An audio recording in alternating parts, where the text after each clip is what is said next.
Well, the food police are at it again, this time tracking what you eat. The government's shelling out nearly $150,000 on a study aimed at forcing people to eat healthy. Now, it's providing GPS devices to keep tabs on people's day-to-day shopping habits. Monica Mehta says this is a waste of time and money. Ron Meyer and Adam Lushinsky are back with us as well. Monica, it's almost preposterous, although with all the stuff in the news these days, it's not that hard to believe. Well, I'm not against collecting information if it's going to help our government agencies be more efficient, carry out their missions, and spend less money in the process. But I really don't understand what we're really going to glean from this study in particular. They're giving GPS devices to people who elect to be part of a study to see where they eat.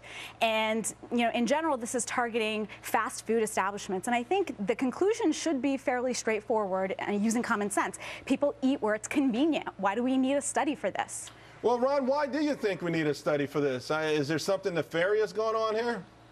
Well, I don't think it's really nefarious, but I think it's really enough is enough. You know, the government's trying to regulate what we eat. They're regulating what size toilets we can have, the type of light bulbs we have, and they're reading our emails, they're seizing our phone records, and at some point, it really just breaks down the ethos of American freedom. And I think people, especially young people, are saying enough is enough, and we've had it, and the government should stay within its proper roles. And frankly, where's the study on government obesity? You know, GAO, which is the government's auditor, found almost $300 billion with a B in waste last year alone.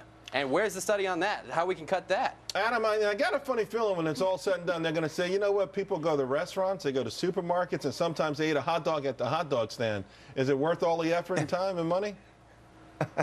Well, I'm glad that Monica sort of explained what this is, which is a small academic study aimed at gathering information, not this police state Orwellian thing that you and Ron hysterically want to make it out to be. There's nothing wrong with academics studying these things because, Charles, I understand and don't disagree with your point. People want to eat where it's convenient. We also know that people don't always eat as well as they could be, and that fast food places, if you ate there too frequently, can I don't want to get hysterical here. Can be bad for your health. Listen, but Adam, here's the thing.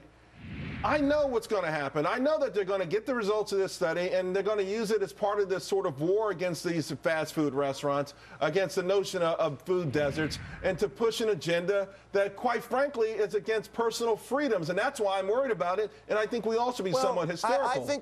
I think, Charles, that you're being uncharitable to these academics and infringing on their academic freedom by suggesting that you know what their studies going to donate your own money, then fine. But don't say that the rest of the taxpayers should do it. If you believe in this study so much, you can donate your own $150 million.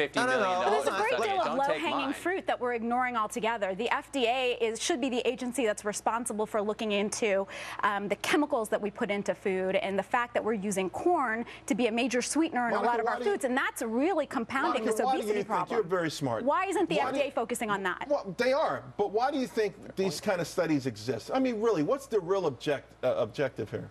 Well, I'm not going to fall into this baited question, well, but I just want your opinion. Yeah, I think to a certain extent, studies can add value to these agencies. I just don't see the sense in this one, and I think we do have a history of throwing money behind fairly aimless, like shrimp on a treadmill. Okay, Adam, programs.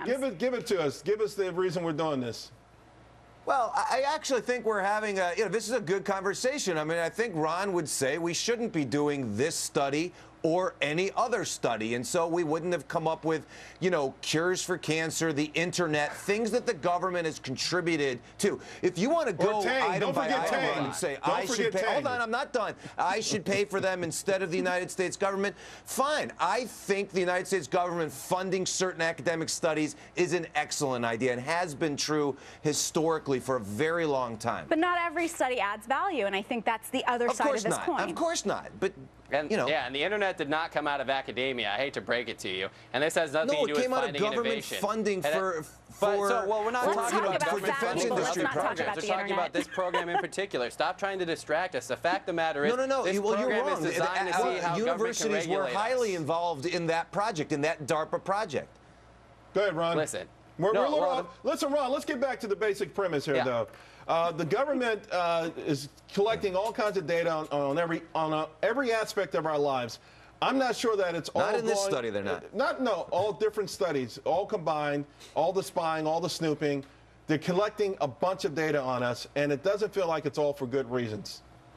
No, it doesn't feel like it's all for great reasons, and that's what I'm saying. I think that the American people are tired of having their civil liberties trampled on, and this might be a small instance, and they may not act on this study, but it's just frustrating that instead of our government focusing on how to fix a great youth depression that's going on right now, or fixing what's happening in the student loan with the student loan bubble, they're focusing on stuff like this. We have huge problems facing this country that we should be studying and figuring out how to fix, and instead we're blowing money on stuff like this, and it's very upsetting. You know, with all due respect, Americans across we're the country. ones. Yeah, Obesity and we're is a the ones who are significant focusing on this $100,000 program. This is not a giant effort by the United States government. Monica. No, Obesity is a thousands. significant problem. 1 second, guys. Go ahead, Monica. I'm all for spending our money wisely. I think if I have one MO, it's that. But I think obesity is a significant problem. I think I'd just like to see the agree with government that. be more targeted in the way they spend money.